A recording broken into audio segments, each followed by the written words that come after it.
Maybe. It's Fabian. I want to solo kill King Kong. I want to solo kill King Kong. That's what it is. Folks, here we go. They're like, whoa, he's kind of scary. Let's just... Game 5 proper is upon us. Here comes the draft. Liquid on the play. Banning out the Bruno and the 1-1 and the Phoveus, while RRQ take out the Fanny, the Hilda, and the Matilda. All according to plan. Fabian picks up the Suyo. And they ban out the Phoveus this time, the change up, the switch up. Last time we saw the Eve open, RQ, it is detrimental to take this Eve right now, because if you don't, it goes into Heskill's hands, and I think that is the last thing you want. They also lock in the glue, so we have a bit of a reverse swap TLID. Bruno? And Cho, both of them can definitely be picked up right here, could be a possible threat, and this could be the window of opportunity that TLID was looking for. So I guess Aran just eats dirt, because that's what happens, right? Like, so far, whenever Aran doesn't get the glue or the Hilda, they just leave him to the second phase, and then what does he do then? Well, it's either we secure Aran, or we secure Yehezkill and Witty right here. Those are your choices, right? All right, here we see the Granger first, and then the Cho. So Weedy now finally gets his pick here. Is this wise, all puns intended, to have the Heskell in the second phase again? Because you're going to end up with a frontline mage, and then what do you do then? It's definitely going to be very challenging. Well, technically, Barza is still on the table. Barza is still available. Not for long. Not for long, though. You can go edge to edge. Do they ban the Farsa and the Vixana come second phase? There's Valentina, too, but... We saw what that did. Yeah, we did. There is a clutch pick that could come towards the end if it doesn't get banned out. What is that? The Lu Yi's open. Could see the Lu Yi as a very end of phase pick.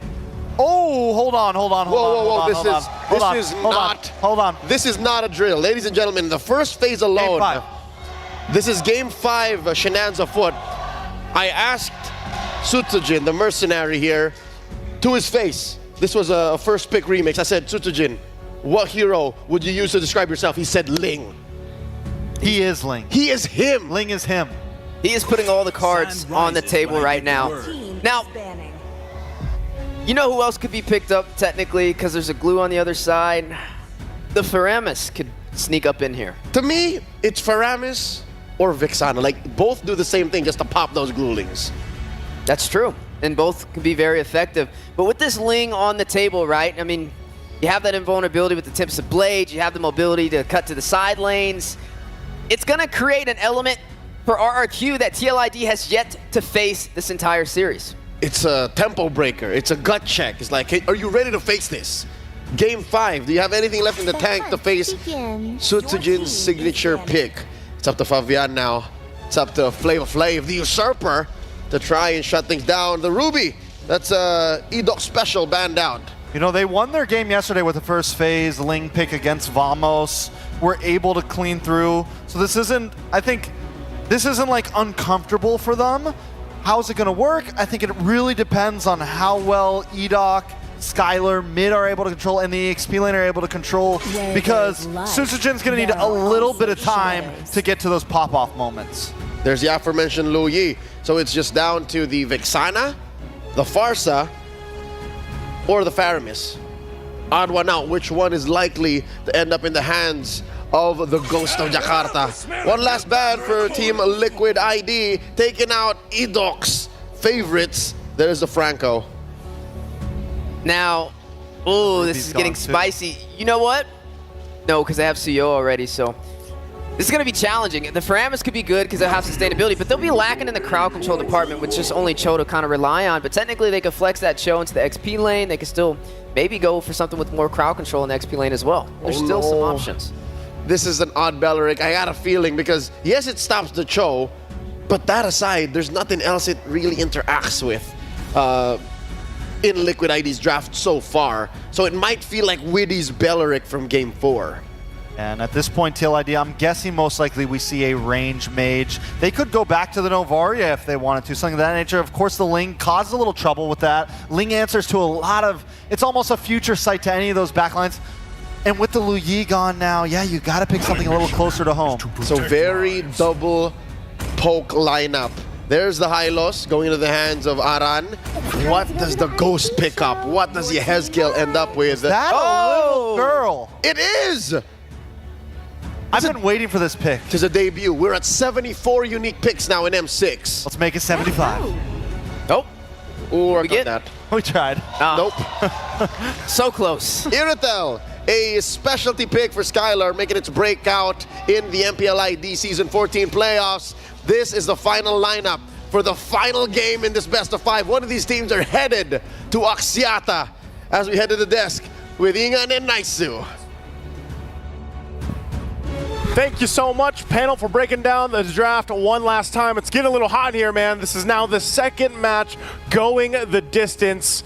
And again, we wouldn't have it any other way. This is the spot top 4 and Axiata that we're talking about. Ingan, there's another new pick here that we get to witness and now brought to the table. Let's take a look at the draft one more time. Who you feeling more for Game 5? I mean, in terms of the late game, you can't go wrong if you have a Lilia or a Cecilia. In this case, for TLID, first time picked Lilia for Yehezkiel. But on the side of RRQ Hoshi, man, Sutsujin brings out the Ling along with one of Skylar's signature. The Irathil is back. The Irathil is back, and will it be enough to cap out a win here? Is it going to be the Kingdom RRQ Hoshi, or will it be the Cavalry Team Liquid ID? The revenge for both teams on the table here going into Game 5. The endurance test of TLID after being 2-0, and now RRQ Hoshi has brought it down to a single game, just like we saw earlier. Now talking about the draft here, the fact that Yehezkiel's brought out so many new heroes. From what we've seen in the mid lane so far, now how are we thinking this Lilia is going to work against a pick we see so often in the Eve? Yeah, I mean, he did put out a Savior, even the Navaria. A lot of first-time hero pick was cause of Yehezkiel, but Witty, very, very aggressive. Just they want to put control on the mid lane, as what we've seen in their first 2 game wins, and that's what they're planning to do up against RRQ again. So they're going to have to do. Witty, so aggressive and so proactive on the Cho. He might get, sometimes a little overzealous and get punished, but nonetheless, he's had a phenomenal performance up to this point. And looking at the emblems here, this is the other thing. Susujin, like our panel said, they asked him. He is the Ling, and he runs the Warcry here. Fabian, though. Okay. Uh-oh. Quite low. A good response coming in from RRQ Hoshi. There's a thought from Adok to Widdy, and he's now going to focus his attention onto Rins, all the while Yehezkiel just trying to poke down Sutsujin. Wow, there's enough of blooms there. Forcing out the Tempest of Blades early on. That was a good play coming in from Yehezkiel. Now Fabian, he has the Queller, not going to connect. Sutsujin remains unbothered. Really limit testing, in the early game at this point, already getting those Tempest Blades out. Oh, in a hook! Fabian goes in and picks up the kill. That's a solo kill right there, and now Turtle for the taking. Okay. All the while, Sutsujin just focusing on his purple buff, while Yehezkiel zoning out the jungler of RRQ Hoshi. TLID starting out strong. A kill for Fabian, plus secures the turtle. So already off to a good start, Team Liquid ID, based off that whole interaction they had.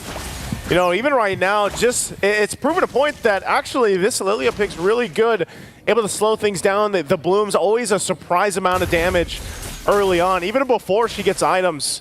So still, RRQ Hoshi gonna have to adjust from it. Nothing too crazy to work from. They are playing with the Ling, and we know how important these buffs are going to be in the rotation for the Ling, for Sutsujin. Relying on the team to help him out if the pressure starts. That's the one thing you want to avoid, is a too big of a lead to build for Team Liquid ID to the point where they're just always in Sutsujin's jungle here. Yeah, but at the same time, RRQ Hoshi, they have to wait for the fact that Sutsujin needs to scale up. And looking at the proper targets that he could go for, I mean, Yehezkiel has the Black Shoes, so at any given moment, if Sutsujin decides to dive, he can just pop off that Black Shoes and remain safe. And Sutsujin is not gonna get the kill that he's looking for. That's part of it. There's the initiation already. Enoch out of the picture again. Susujin will jump in. He dives in with the Tempest of Blades, gonna connect on to 4, but when he manages to flicker out, here comes Skylar though. No casualties yet for TLID once again, but they were able to take down Enoch. Not a strong start. A 0-2-0 for this Belleric. Yeah, very tough. Even utilizing the Revitalize that time, but still just overloaded with damage, you know, kind of dealing with this. Again, 0 and 2. He's going to be fine, though. Diamond will take some damage. They still might look to fight even further around the purple buff. Just the Ring of Punishment just being a thorn in the neck for the whole squad of RRQ Hoshi. And now they're trying slowly, bit by bit, applying a bit of a pressure onto the jungle of Sutsujin. Again, this is a lane that scales up pretty well towards the late game.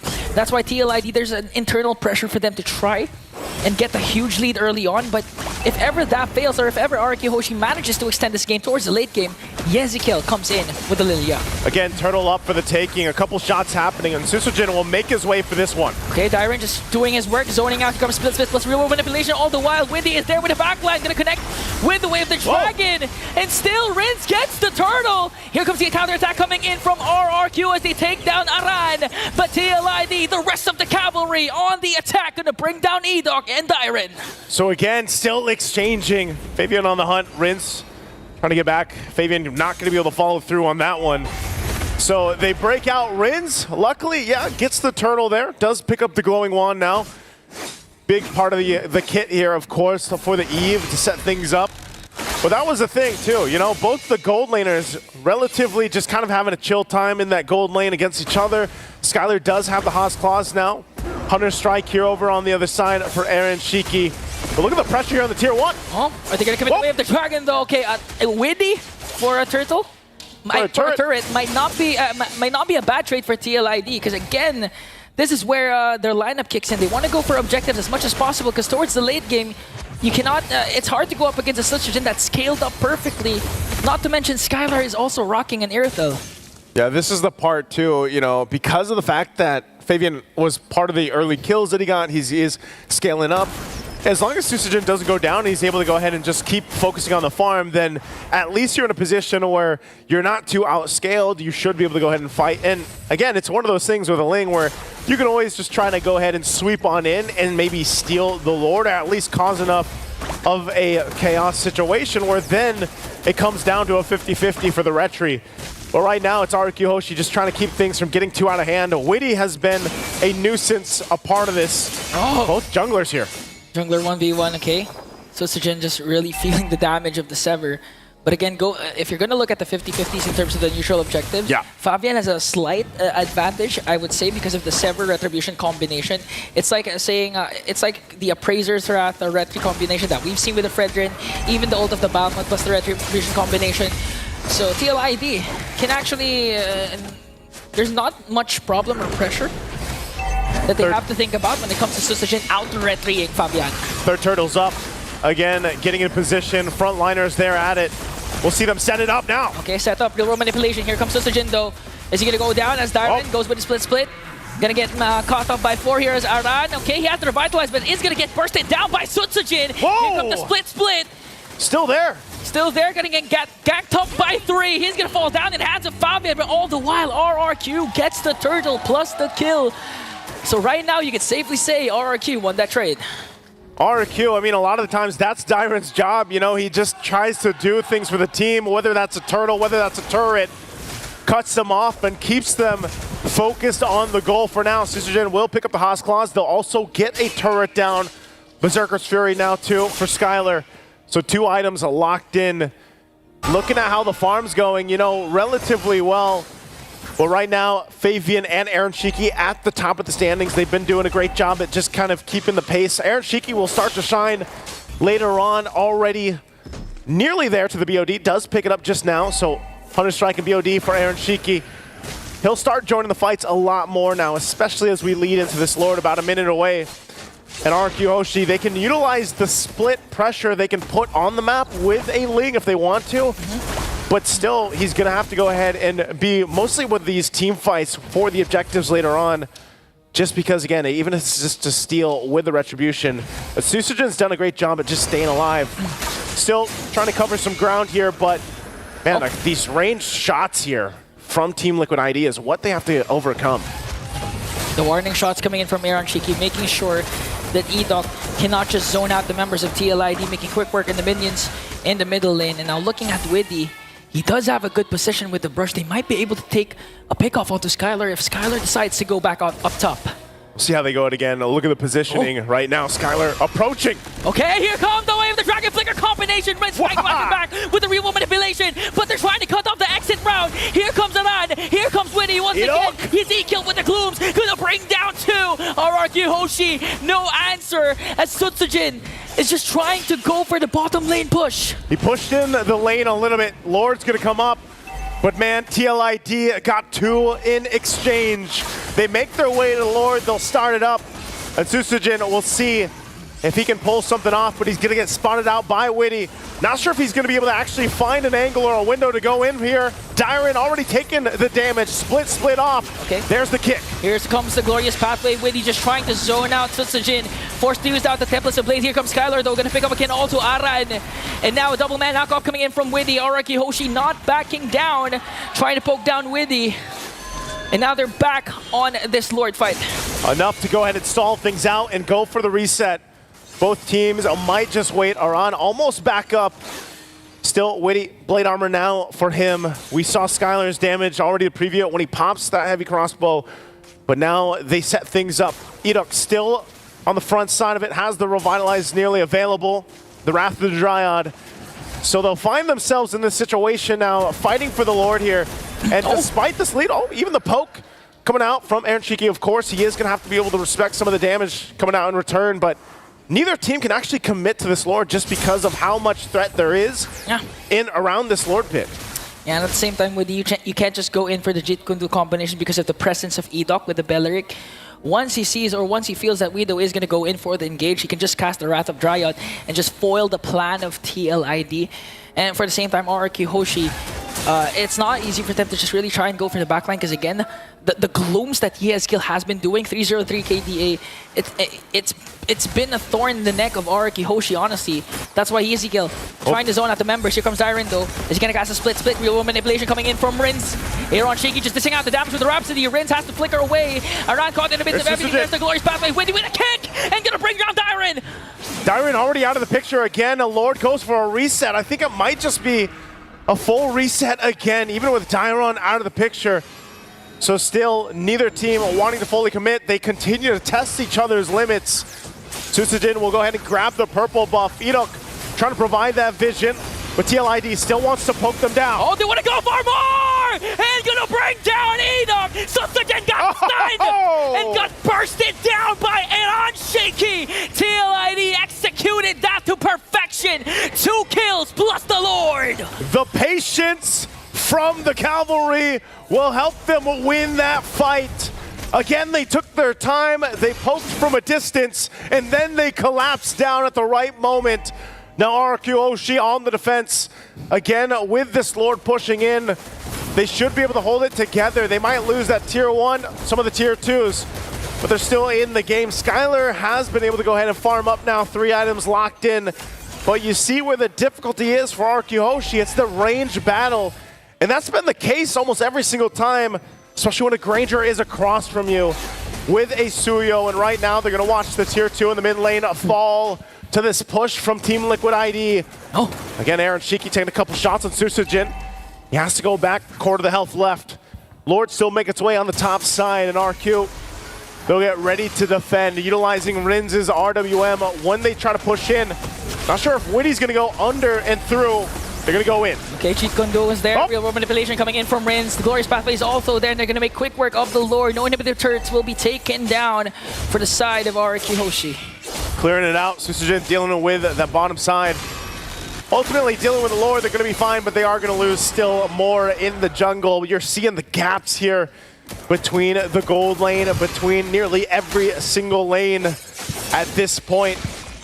And you got to start to think, all right, RRQ Hoshi, how can they actually turn this game around? How can they win a team fight? Even if it comes down to the base, it might be up to them. But Edok, this Belric has not been working out the way they've wanted to. A lot of times he's just kind of slowed down and caught out.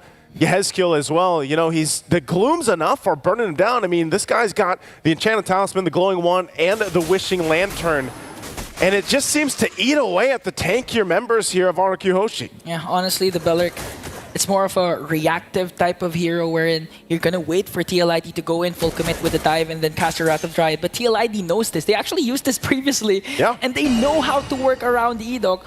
So right now, we have to commend Aran because Aran's been providing a lot of vision for TLID, enabling actually Widdy to find the proper angle for those Jeet Kune Dos. He doesn't even need the Way of the Dragon. The Jeet Kune Dos alone has been connecting to at least 2 members of RRQ Hoshi, setting themselves up for the burst that can come from Aaron Shiki. And now you got to see Halbert locked in here for Aaron Shiki. He's also got the Wind of Nature, so he has enough defensively, but also offensively to deal with that healing, that sustainability from RRQ Hoshi, whether that's the Revitalize being dropped down, but so far, even without the Sea Halberd, they've just been able to overload the damage. I mean, look at the shots here. Able to just take down, you know, almost a half health with the Destinado alone. The fight once again for the purple buff with the Lord coming up. RRQ Hoshi, they're going to have to deal with that, so it looks like no purple for Susujin. And we know this is a tough place to be if you're a Ling and you're also just this dependent on the purple buffs. We'll see if they can make a play elsewhere, because right now, Team Liquid ID wants to make their way to the Lord. Yeah, but they're not going to burst down the Lord just yet, because again, Fabian actually uses Retribution, because that's how much they know how valuable is the purple buff for Susujin. A scaling type of hero needs that purple buff. So right now, TLID, they're just going to play it safe, wait for Fabian's Retribution to be up, and again, look for a proper angle for Widdy to deliver the Way of the Dragon that Jeet Kune Do. And the beauty of the lineup of TLID, because of the range that's coming in from Aaron Shiki, it's not even just the Jeet Kune Do or Aran's Glorious Pathway that procs the Tempest of Blades from Sutsujin. Even just the Death Sonata alone will sometimes forces Sutsujin to use the Tempest of Blades right away. It's almost enough, and I like how Widdy was just kind of waiting with Fabian there, even as they were pushing down that bottom side, the long lane from this Lord, just to make sure that he can rotate and he's going to be fine, especially when the Retribution's up. So that time is now. Susujin picking up the BOD. They'll get the information they need. They're going to rely on Dairon and Idok to go ahead, but it's already going to be taken out. So Fabian gets the Lord. They don't want to fight this, so it looks like RRQ Hoshi will just go ahead and get ready for a defense again. Now breaking down the lineup, they've got a great high ground defense. They've got a great lineup that can actually defend to the base, but right now, they want to go ahead and get this purple buff for Susujin. They're going to fight for the purple buff, forcing Jiren to use the split once again. Here comes the Death Sonata coming in from Aaron Shiki, but it's going to get blocked by Rins. And now Widdy looking for another angle. Susujin just desperately trying to get this purple buff, and TLID will successfully steal it away from him. All right, so he's not going to have the buff for this. And just, we see this so often now, especially with how popular Granger is, and now that you have a Sky Piercer there, part of the equation, man, you got to have the team to body block the shots, because the Death Sonata is really starting to hurt. Widdy picking up this immortality means that he's probably going to force a fight, force a situation or a reaction, utilizing the flicker into the base when they get this ready to set up here. So RRQ Hoshi, Skylar, this is his time to shine on the Aerithil. Again, this Aerithil has done wonders for the teams that have brought it to their games. But right now, it's dealing with a ranged battle. Rins will also get a Divine Glaive, so perfect timing on the base defense as they try to clear things out. They get the black shoes out. Okay, they're going to force out the black shoes, plus the Tempest of Blades. Here comes the Ryan, going to cut out the exit drop with the Glorious Pathway. They're trying to chase right after Susujin, but they're not going to mind him anymore.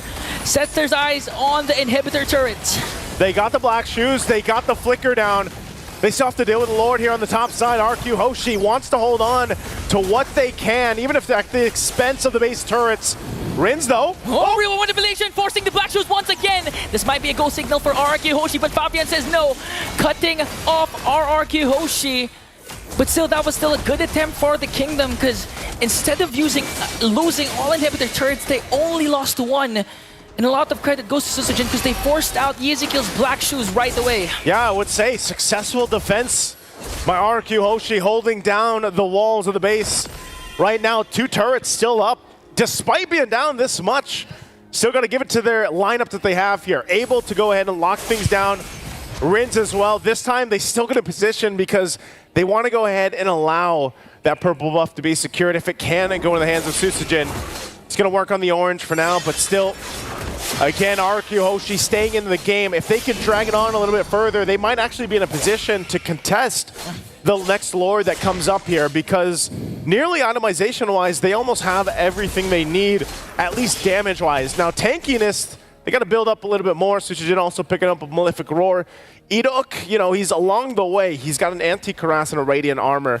That's why you just kind of see him dealing with a lot of the damage. I mean, as tanky as he's supposed to be, as the Spellrick is supposed to be, it just doesn't feel like it. And it's not like you're going to be able to just surprise anyone because of the fact that, you know, they're going to see you coming from a mile away. Yeah, exactly. And they're playing against, too, a Glorious Pathway. Arana's been a really good... I mean, look at this. Look at the Gloom damage. Okay, they're gonna try and work on the Lord and try and burst it down. Energy with that Sonata. Just look at Edok soaking up the damage. Too much. RRQ might get a kill onto Edok there. Sutsujin trying to survey the scene. TLID still holding on to this Lord. Edok able to get away. RWM dropped down. There's a Glorious Pathway, though. And the Lord still for the fight. Sutsujin goes down. Templates of Blade gonna try and catch RRQ. But waiting with a Jet Kondo kill. Assisted him off to RRQ for that huge takedown. An answer for RRQ to bring down the run. Direct Immortality will be popped and gets a flicker out to safety. But RRQ, does he have the ultimate, though? Hoshi manages to lose Sutsujin, but TLID also got the Lord. The little glue's trying to catch up, too, but I'm surprised Tyron stayed alive. Great usage of the flicker. They might, of course, be able to hold on still, as Sutsujin will be up in 20 seconds. They will have the rest of the waves to deal with, but by that time, also, RWM will be back. They'll have everything they need to go ahead and go for the defense, even the Revitalize perhaps here, depending on how long they stall this out. Sutsujin now seconds away from being up, and Team Liquid ID still down a run. We'll see how they manage this push in. They might just get the 2 base turrets left here. 3D charging up the cheat gun. Again, he has the flicker plus the immortality, so they're not afraid to dive in all in. RRQ Hoshi just making quick work of the Lord up top. No inhibitor turrets taken down once again. Still so far successful defense for RRQ Hoshi, but this might change if TLID manages to find the proper angle. Still, these powered waves pushing in. Not sure if they're actually going to be able to get this. They do get a Black Shoes already out, though, from Yehezkiel. So again, Glorious Pathway, they want to take the bottom turret down. Okay, gonna try and work on the bottom lane turret, but RRQ Hoshi was ready for the response. Wow. Still saving one more hit of that turret, making sure that the walls of their kingdom are still there. RQ Hoshi will have, again, you can chalk it up to a successful defense. 21 minutes in as Skylar picks up the Malefic Gun. And this has been enough time. Even the fact that a nice Queen Wand now in the hands of Rins, a fight that isn't in favor of Team Liquid ID around the next objective could turn this game completely over on its head. Dyron, though. They're going to go full commit onto Dyron, forcing his split. Fabian! Oh, Fabian with the Queller! Making sure to break down the tankiest hero of RRQ Hoshi. And now they're in trouble because TLID, they can feel the push that it's coming in onto the middle lane. They saw what Dyron did earlier. They're not going to let it happen again, and now in the mid. Waiting with a conceal and a double man knock-up. Jade Kundu forcing the Templates of Blades. And not just soaking up the damage. He does have to revitalize now. And RRQ Hoshi lost all inhibitor turrets. Aaron Shiki sets his eyes on Sutsujin, but Sutsujin manages to evade that. They lost Dyron and all their inhibitor turrets. All the inhibitor turrets taken down. You gotta give it up, though, because it's been discipline that has played the part to Team Liquid ID, slowly but surely exposing the base now of RQ Hoshi. You can take a look at the items here once again. Skylar, I mean, finally he gets that Malefic Roar too, so he's locked in, but look at the amount of gold over here for Aaron Shiki. Even down to the point where sometimes just switching some of the items. And now that this Lord is up, again, we're going to see if they're able to actually go and fight it off. Dyron and Edok gets whittled down by these damage dealers, even the Blooms alone. Difficult enough to actually find a window to go into here to contest this Lord right now as Fabian holds it together. Witty's positioning as well. Might look for a play, but they take their time. This has been the story so far for Team Liquid ID, is just taking their time when they know that they have somewhat of an advantage against RRQ Hoshi, but still respecting how this can change in the course of a team fight. Yeah, there's a fat wave up top building for TLID. Eventually someone has to deal with the wave up top as Sutsujin works on the purple buff. Just look at that. That's Sonata forcing Rins and Edok to walk away. Aran cuts the exit route off with a glorious pathway, but gonna get a shutdown onto Ezekiel. A kick coming in from Witty. The Immortality will be popped and will be brought down by Aaron Shaky. The Death Sonata was just too much for them to handle as Sutsujin will fall down. Now they have to worry about the minions. The minions are already pushing into the base, but the Lord is secured by Team Liquid ID. And yes, RRQ Hoshi will defend the base for now. But again, for how long? And now almost 24 minutes into the game, you already saw how difficult it was. Susujin is just showing up the front side, gets taken out, and a Winter Crown and a Rose Gold Meteor picked up. Now for this push in, Lord making its way in the mid lane. And this is going to be the true test for RRQ Hoshi. This could change the course if they can turn it around. A couple immortalities for them. And still holding on to that Wind of Nature. Now Lord makes his way into the base. How do they pull this off? Winnie goes in. Okay, there's a conceal. Not gonna commit the Jeet Kune Do. Here comes the glorious pathway. They can actually focus on taking down the Crystal. DLI, they moments away from repeating history and bringing down